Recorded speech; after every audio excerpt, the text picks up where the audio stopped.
Welcome to Pindar Poetry. We hope you learned something new. You start by verifying concrete discrepancies. Open YouTube Studio and compare the reported watch hours against your expected totals for the exact date range. Once done, make sure your channel is signed into the correct Google account and that monetization settings are intact. Next, clear the app or browser cache, sign out, then sign back in.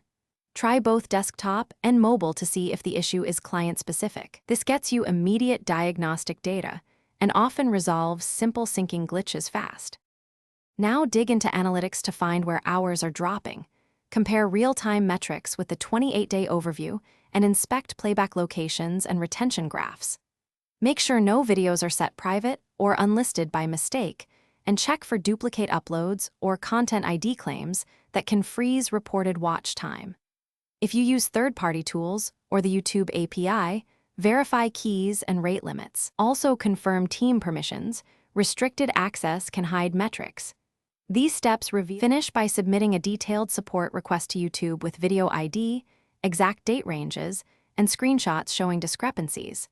Include your troubleshooting steps.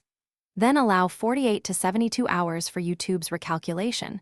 Watch the real-time analytics hourly to catch updates. If the issue persists, reprocess metadata like descriptions and tags or remove conflicting claims. Loading should be a last resort to avoid losing watch history. Troubleshooting tip: if analytics still lag, escalate through creator support with the support ticket number for faster review. Thanks for watching. Consider subscribing if we helped you.